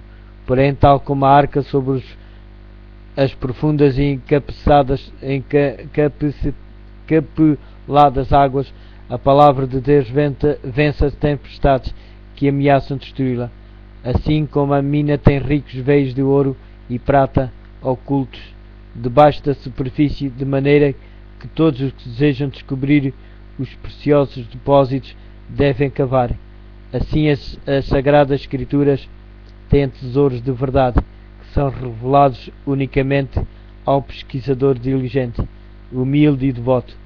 Deus destinou a Bíblia para ser um compêndio para toda a humanidade, na infância, juventude e idade adulta, devendo ser estudada através de todos os tempos. Deu a sua palavra aos homens como uma revelação de si mesmo. Cada nova verdade que se encontra é uma nova revelação do caráter do seu autor. O estudo das Escrituras é o meio divinamente preparado para levar o homem a uma comunhão mais íntima com o seu Criador e dar-lhe um conhecimento mais claro de sua vontade. É o meio de comunicação entre Deus e o homem. Embora os valdenses considerassem o temor do Senhor como o princípio da sabedoria, não eram cegos para a importância de um contacto com o mundo, um conhecimento dos homens e da vida ativa, para expandirem o espírito e avivar a compreensão do mundo que os rodeava, das suas escolas nas montanhas. Alguns dos jovens foram enviados para instituições de ensino em cidades da França ou Itália, onde havia um campo mais vasto para o estudo, o pensamento e a observação do que nos Alpes, onde tinham nascido os jovens assim enviados, estavam expostos à tentação, testemunhavam um vício, defrontavam-se com os astuciosos agentes de Satanás que lhes queriam impor as mais subtis heresias e os mais perigosos enganos, mas a educação que receberam desde a infância era capaz de os preparar para tudo isto. Na escola para onde iam não deveriam fazer confidências a quem quer que fosse. A sua roupa era preparada de maneira a poder esconder o seu máximo tesouro. Os preciosos manuscritos das Escrituras levavam consigo estes manuscritos, que eram fruto de meses e anos de trabalho. Ora, aqui no povo dos valdenses fala sobre a vida espiritual desses seguidores de Cristo. Era pura, simples e fervorosa. Eles punham acima de casas e terras, amigos, parentes e mesmo da própria vida os princípios da verdade. Procuravam cuidadosamente gravar esses princípios no coração dos jovens, desde a mais tenra infância. Os jovens eram instruídos nas Escrituras e ensinados a considerar os requisitos da lei de Deus como santos. Como os exemplares das Escrituras Sagradas eram raros, as suas preciosas palavras eram confiadas à memória. Muitos eram capazes de repetir longas porções, tanto do Antigo como do Novo Testamento. Os pensamentos de Deus associavam-se ao humilde cenário da natureza e às humildes bênçãos da vida diária. As crianças aprendiam a olhar com gratidão para Deus, como o doador de todo o auxílio e de todo o ânimo. Os pais, ternos e afetuosos, amavam tão sabiamente os filhos que não permitiam que se habituassem a condescendência própria. Diante deles estava uma vida de provações e dificuldades, talvez a morte como mártires. Por isso eram ensinados desde a infância a suportar dificuldades, a sujeitar-se à autoridade e, apesar disso, a pensar e agir por si mesmos. Muito cedo eram ensinados a assumir responsabilidades, a serem cuidadosos no falar e a compreender a sabedoria do silêncio. Uma palavra indiscreta que deixasse cair nos ouvidos dos inimigos poderia pôr em causa, em perigo, não somente a vida daquele que falava, mas a de centenas de seus irmãos. Pois, tal como lobos à caça da presa, os inimigos da verdade perseguiam os que ousavam reclamar liberdade para a fé religiosa. Os valdenses tinham sacrificado a prosperidade temporal por amor à verdade e com paciência perseverante trabalhavam para ganhar o seu sustento. Cada recanto de terra arável entre as montanhas era cuidadosamente aproveitada. Fazia-se com que os vales e as encostas menos férteis das colinas produzissem. A economia e a rigorosa renúncia de si mesmos próprios faziam parte da educação que os filhos recebiam como o seu único legado. Ensinava-se-lhe que Deus tinha designado a vida para ser uma disciplina e que as suas necessidades só poderiam ser supridas mediante trabalho pessoal, previsão, cuidado e fé. O processo era trabalhoso e cansativo, mas saudável. Precisamente aquilo de que o homem necessita no seu estado decaído. Escola que Deus providenciou para seu ensino e crescimento, ao mesmo tempo que os jovens se habituavam ao trabalho e as asperezas não negligenciavam a cultura do intelecto. Era-lhes ensinado que todas as suas capacidades pertenciam a Deus e que todos deveriam ser aperfeiçoados e desenvolvidos para o seu serviço. Ora, continuação dos valdenses. Durante séculos de trevas e apostasia houve pessoas entre os valdenses que negavam a supremacia de Roma, rejeitavam o culto às imagens como sendo idolatria e guardavam o verdadeiro sábado, conservaram a sua fé apesar das mais atrozes tempestades da oposição. Mesmo quando foram perseguidos pela espada dos saboianos e queimados pela fogueira romana, mantiveram-se firmes sem hesitação ao lado da palavra de Deus e da sua honra. Por detrás das elevadas proteções das montanhas, que sempre têm sido o refúgio dos perseguidos e oprimidos, os valdenses encontraram um esconderijo. Ali se manteve a luz da verdade a brilhar por entre as trevas da Idade Média. Ali durante 1000 anos houve testemunhas da verdade que mantiveram a antiga fé. Deus tinha providenciado para o seu povo um santuário de majestosa grandeza, de acordo com os extraordinários verdades confiadas à sua guarda. Para os fiéis exilados, as montanhas eram um símbolo da imutável justiça de Deus. Eles dirigiam a atenção dos seus filhos para as alturas na sua imutável majestade e falavam-lhe daquele em que não há mudança nem sombra de variação, cuja palavra é tão perdurável como os montes eternos. Deus tinha estabelecido firmemente as montanhas e cingi-as de fortaleza. Nenhum braço, a não ser o do poder infinito, poderia movê-las do lugar. De igual maneira, ele tinha estabelecido a sua lei, fundamento do seu governo no céu e na terra.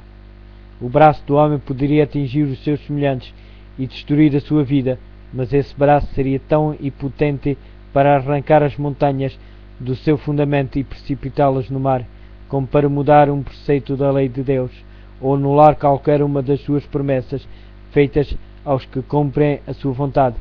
Na fidelidade para com a sua lei, os servos de Deus deviam ser tão firmes como as imutáveis colinas. As montanhas que circundavam os fundos vales eram testemunhas constantes do poder criador de Deus e a afirmação sempre infalível do seu cuidado protetor. Esses peregrinos aprenderam a amar os símbolos silenciosos da presença de Deus. Não condescendiam com murmurações por causa das dificuldades por que estavam a passar. Nunca se sentiam abandonados na solidão das montanhas. Agradeciam a Deus por lhes ter providenciado um local onde se podiam refugiar do ódio e da crueldade dos homens. Regozijavam-se diante dele pela liberdade de lhes prestar culto.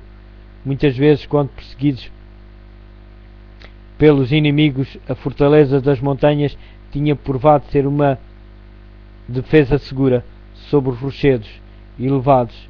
Eles entoavam louvores a Deus, e os exércitos de Roma não podiam fazer nada para silenciar os seus cânticos de ações de graças. Ora, continuando com os valdenses. O verdadeiro documento religioso do cristianismo, mas aqueles humildes camponeses no seu refúgio escondido, excluídos do mundo e presos à labuta diária entre os seus rebanhos e as vinhas, não tinham por si só chegado à verdade, que estava em oposição com os dogmas e heresias da igreja apóstata. A fé que praticavam não era nova, a sua crença religiosa era a herança dos seus pais. Lutavam pela fé da igreja apostólica, a fé confiada aos crentes de uma vez para sempre. Está em Judas capítulo 3. A igreja no deserto, e não a orgulhosa hierarquia entronizada na grande capital do mundo, era a verdadeira igreja de Cristo, a depositária dos tesouros da verdade que Deus tinha confiado ao seu povo para serem dados ao mundo. Entre as principais causas que levaram a igreja verdadeira a separar-se de Roma estava o ódio desta para com o sábado bíblico. Conforme tinha sido predito pela profecia, o poder papal lançou a verdade por terra. A lei de Deus foi lançada num pó, enquanto se exaltavam as tradições e costumes dos homens. As igrejas que estavam sob o governo do papado foram forçadas a honrar o domingo como dia santo, no meio do erro e da superstição que prevaleciam. Muitos, mesmo entre o verdadeiro povo de Deus, ficaram tão desorientados que, ao mesmo tempo que observavam o sábado, afastavam-se do trabalho também no domingo. Mas isso não satisfazeria os chefes papais. Exigiam não só que o domingo fosse santificado, mas também que o sábado fosse respeitado, e com a mais violenta linguagem denunciavam os que ousavam honrá-lo. Era unicamente fugindo ao poder de Roma que alguém poderia em paz obedecer à lei de Deus. Os valdenses foram os primeiros dentre os povos da Europa a obter a tradução das Sagradas Escrituras. Centenas de anos antes da Reforma, tinham a Bíblia manuscrita na língua materna, tinham a verdade incontaminada, e isto fazia deles um objeto especial do ódio e da perseguição. Declaravam que a Igreja de Roma era a Babilónia apóstata do Apocalipse, e, pondo a sua vida em perigo, levantavam-se para resistir às suas corrupções. Oprimidos pela prolongada perseguição, alguns comprometeram sua fé, cedendo pouco a pouco nos princípios que os distinguiam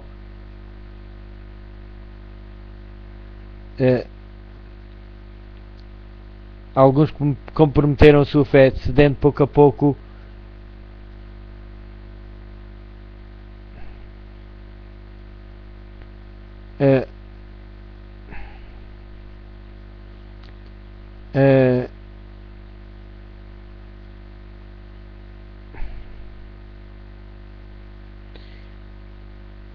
enquanto que outros mantinham a verdade firmemente. Durante séculos de trevas e apostasia, houve pessoas entre os valdenses que negavam a supremacia de Roma, rejeitavam o culto às imagens como sendo idolatria e guardavam o verdadeiro sábado, conservavam a sua fé, apesar das mais atrozes tempestades da oposição.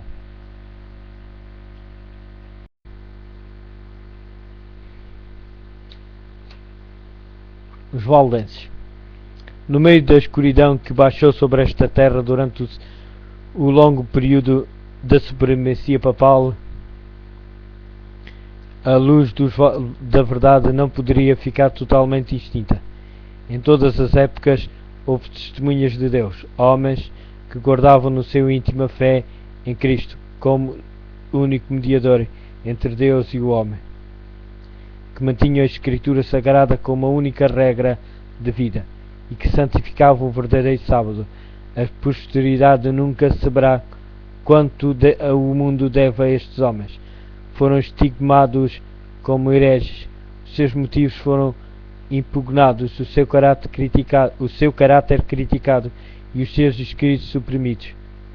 Difamados ou mutilados, contudo permaneceram firmes e, século após século, mantiveram a fé na sua pureza como um sagrado legado às gerações futuras. A história do povo de Deus durante séculos de trevas que se seguiram à supremacia de Roma está escrito no céu, mas ocupa pouco espaço nos registros humanos. Poucos sinais da sua existência se podem encontrar a não ser nas acusações dos seus perseguidores. Foi tática de Roma apagar todos os vestígios das dissidências às suas doutrinas ou decretos. Ela procurava destruir tudo o que considerasse herético, quer fosse pessoas, quer escritos. Manifestações de dúvida ou questões postas à autoridade dos dogmas papais eram suficientes para tirar a vida ao rico ou ao pobre, ao nobre ou ao humilde. Roma também se esforçava por destruir todos os registros da sua crueldade para com os que discordavam dela. Os concílios papais decretavam que livros ou escritos que tivessem relatos desta natureza fossem lançados às chamas. Antes da invenção da imprensa, os livros eram poucos e de material pouco favorável à preservação, portanto pouco havia a fazer para impedir que os romanistas levassem a efeito a sua intenção. Nenhuma igreja dentro dos limites da jurisdição romana ficou muito tempo sem ser perturbada no prazer da liberdade de consciência. Valdenses. Assim, nenhuma igreja dentro dos limites da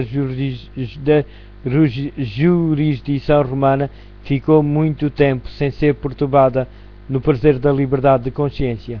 Assim que o papado obteve o poder e estendeu os braços para esmagar todos os que se recusassem a reconhecer o seu domínio, e uma após outra as igrejas submeteram-se ao seu governo. Na Grã-Bretanha, o cristianismo primitivo lançou raízes muito cedo. O evangelho recebido pelos bretões nos primeiros séculos ainda não estava corrompido pela apostasia romana. A perseguição dos imperadores pagãos, que se estendeu mesmo até à costa distante, foi a única dádiva que a primeira igreja da Bretanha recebeu de Roma. Muitos dos cristãos, fugindo da perseguição na Inglaterra, encontraram refúgio na Escócia. Daí a verdade foi levada à Irlanda, sendo em todos esses países recebida com alegria. Quando os saxões invadiram a Bretanha, o paganismo conseguiu o domínio. Os conquistadores consideraram um desprezo serem instruídos pelos seus escravos, e os cristãos foram obrigados a retirar-se para as montanhas e os pântanos. Mesmo assim, a luz escondida por algum tempo continuou a brilhar. Na Escócia, um século mais tarde, brilhou com um fulgor que se estendeu até terras bem distantes. Da Irlanda veio o piedoso Colombo, os seus colaboradores, os quais, reunidos à sua volta na solitária ilha de Iona, os crentes dispersos fizeram desta o centro do seu trabalho missionário. Entre estes evangelistas estava um observador do sábado bíblico, e assim esta verdade foi introduzida entre o povo e estabeleceu-se uma escola em Iona, de onde saíram missionários, não só para a Escócia e a Inglaterra, mas para a Alemanha, a Suíça e até mesmo para a Itália. Roma, porém, fixara os olhos na Bretanha e resolveu pô-la sob a sua autoridade. No século VI, os seus missionários empreenderam a conversão dos saxões, que viviam no paganismo. Foram bem recebidos pelos orgulhosos bárbaros e levaram muitos milhares de pessoas a praticar a fé romana. O trabalho progredia e os dirigentes papais e os seus conversos encontraram os cristãos primitivos. Constatou-se então um eloquente contraste. Os últimos eram simples, humildes, e o seu caráter, a doutrina e maneira de ser estavam de acordo com as Escrituras. enquanto que os primeiros manifestavam a superstição, a pompa e a arrogância do papado. O emissário de Roma exigiu que estas igrejas reconhecessem a supremacia do soberano pontífice. Os bretões responderam humildemente que desejavam amar todos os homens, mas que o Papa não tinha direito à supremacia na igreja e que só lhe poderia prestar a submissão devida a qualquer seguidor de Cristo.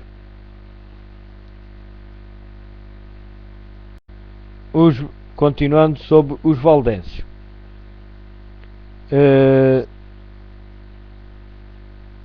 Os bretões responderam humildemente que desejavam amar todos os homens, mas que o Papa não tinha direito à supremacia na igreja e que só lhe poderiam prestar a submissão devida a qualquer seguidor de Cristo. Fizeram muitas tentativas para se conseguir a sua submissão, mas esses humildes cristãos, espantados com o orgulho demonstrado pelos seus emissários, contestavam firmemente que não conheciam outro mestre senão Cristo. Revelou-se então o verdadeiro espírito do papado. Disse o chefe romano: se não receberem irmãos que vos trazem paz, receberão inimigos que vos trarão guerra. Se não se unirem connosco para mostrar aos saxões o caminho da vida, receberão deles o golpe de morte. Isto não era uma simples ameaça. Usaram a guerra, a intriga e o engano contra as testemunhas de uma fé bíblica, até que as igrejas da Bretanha foram destruídas, obrigadas a submeter-se à autoridade do Papa. Em terras que ficaram fora da jurisdição de Roma, existiram durante muitos séculos grupos de cristãos que permaneceram quase totalmente livres da corrupção papal e estavam rodeados de pagãos, e no decorrer dos séculos foram afetados pelos seus erros, mas continuaram a considerar a Escritura Sagrada como única regra de fé, aceitando muitas das suas verdades. Estes cristãos acreditavam na perpetuidade da lei de Deus e observavam o sábado do quarto mandamento. Havia igrejas que se mantinham nesta fé e prática na África Central e entre os arménios na Ásia. Mas dentre os que resistiam ao cerco cada vez mais apertado do poder papal, os valdenses ocuparam uma posição de destaque. A falsidade e a corrupção papal encontraram a mais decidida resistência na própria terra em que o Papa tinha estabelecido a sua sede. Durante séculos, as igrejas do Piemonte mantiveram-se independentes, até que chegou a altura em que Roma insistiu em submetê-las. Depois de lutas inúteis contra a tirania, os dirigentes destas igrejas reconheceram com relutância a supremacia do poder a que todo o mundo parecia render homenagem. Houve alguns, entretanto, que se recusaram a ceder à autoridade do Papa ou dos bispos. Estavam decididos a manter a sua fidelidade a Deus e a preservar a pureza e simplicidade da fé. Houve separação. Os que se apegaram à antiga fé retiraram-se, alguns abandonando os Alpes nativos, e içaram a bandeira da verdade em terras estrangeiras. Outros retiraram-se para os vales afastados e para as fortalezas das montanhas, e ali preservaram a liberdade de prestar culto a Deus. A fé que durante muitos séculos tinha sido mantida e ensinada pelos cristãos valdenses apresentava um marcado contraste com as falsas doutrinas que Roma apresentava.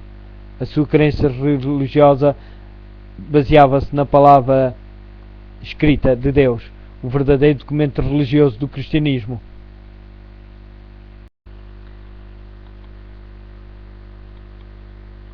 Wycliffe recebeu uma educação liberal e para ele o temor do Senhor era o princípio da sabedoria. Na universidade tinha-se distinguido pela fervorosa vida espiritual, assim como pelos seus notáveis talentos e profunda cultura. Com grande sede de saber, procurava familiarizar-se com todos os ramos do conhecimento. Foi educado na filosofia e escolástica, nos cânones da Igreja e na lei civil, especialmente na do seu próprio país.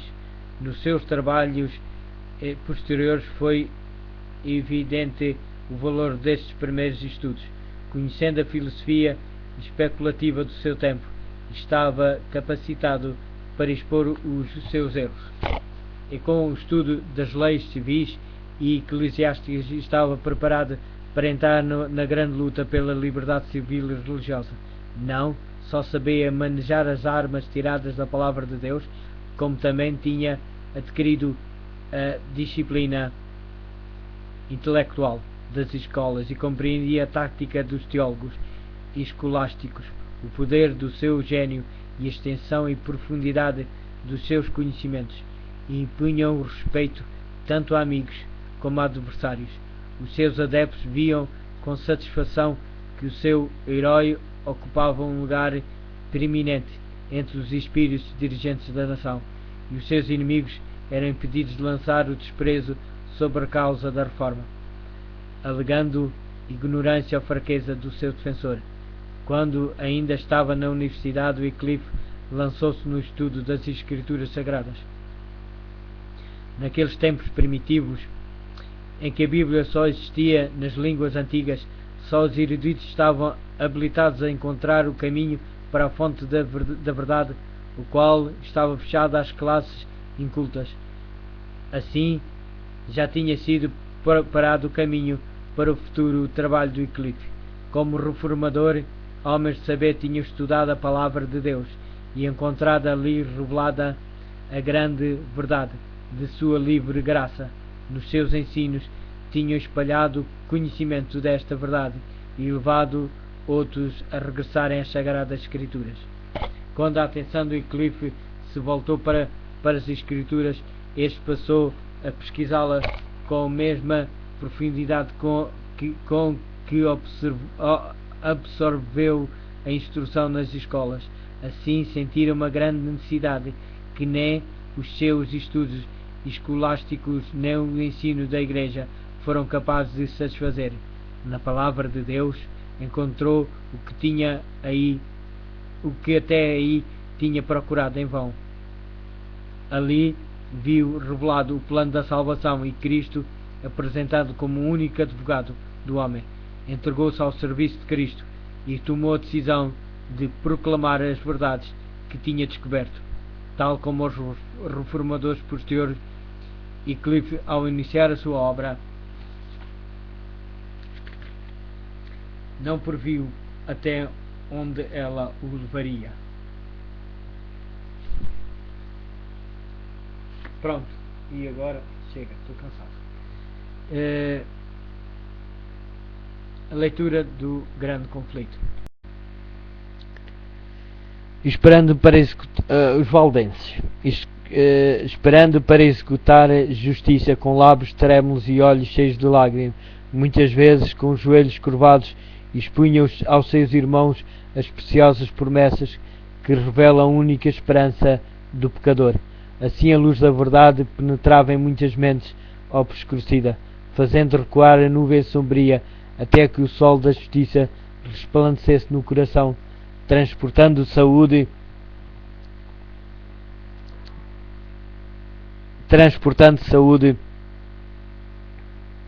daqui ia nos seus raios. Acontecia muitas vezes alguma porção das Escrituras ser lida várias vezes, desejando o ouvinte que fosse repetida, como se quisesse assegurar-se que tinha ouvido bem.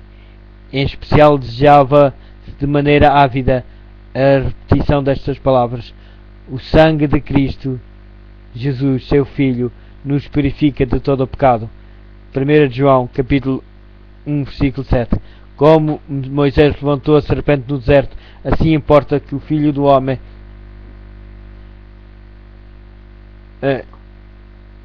seja levantado, para que todo aquele que nele crê não pareça, mas tenha a vida eterna.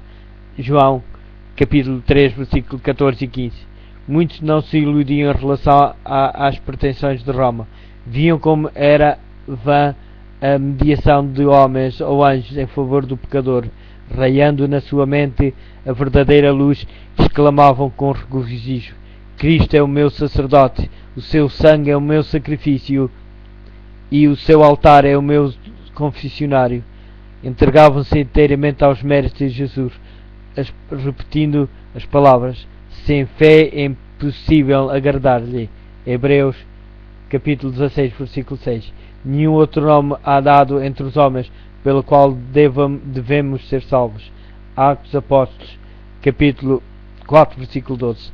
A certeza do amor de um Salvador parecia a algumas destas pobres almas agitadas pela tempestade algo demasiado vasto para ser abrangido.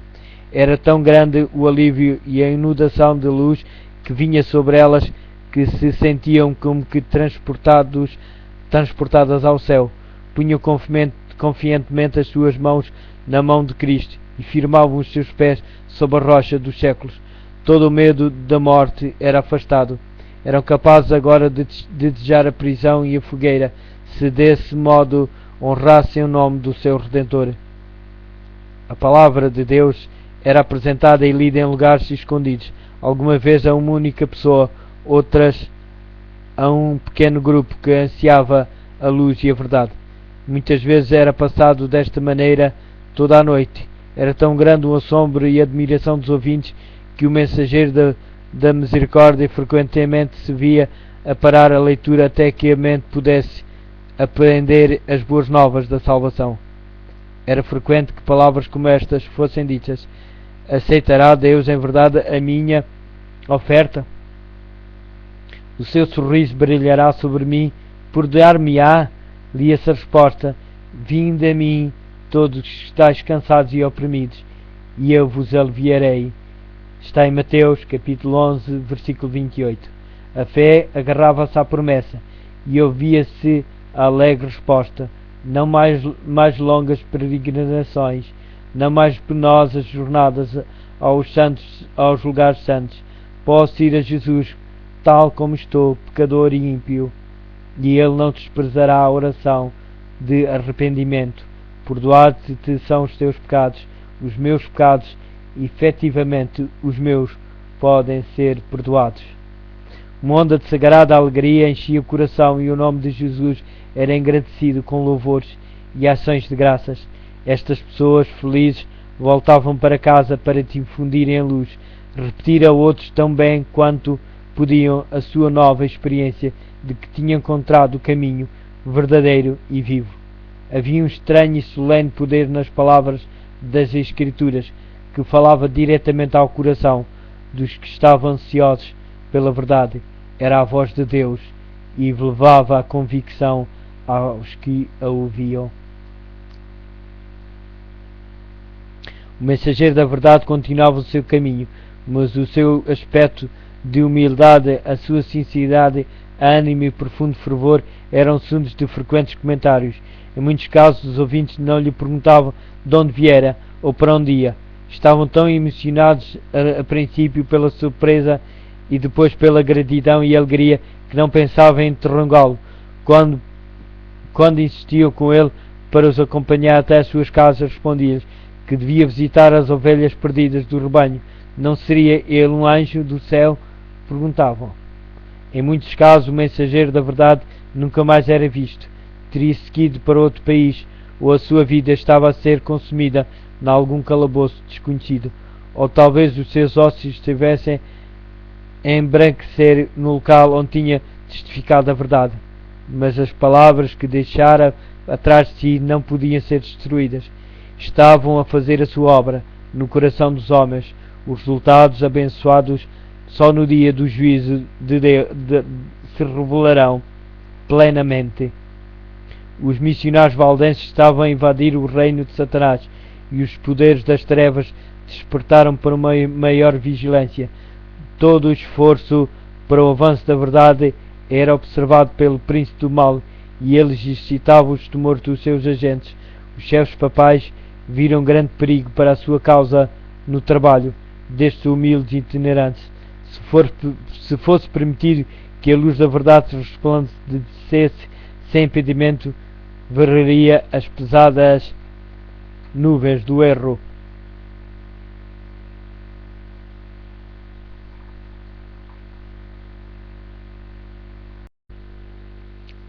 Ora, continuando sobre os valdenses. Os valdenses ansiavam por partir o pão da vida diante destas almas. famintas, revelar-lhes as mensagens de paz das promessas de Deus e apontar-lhes Cristo como a única esperança de salvação.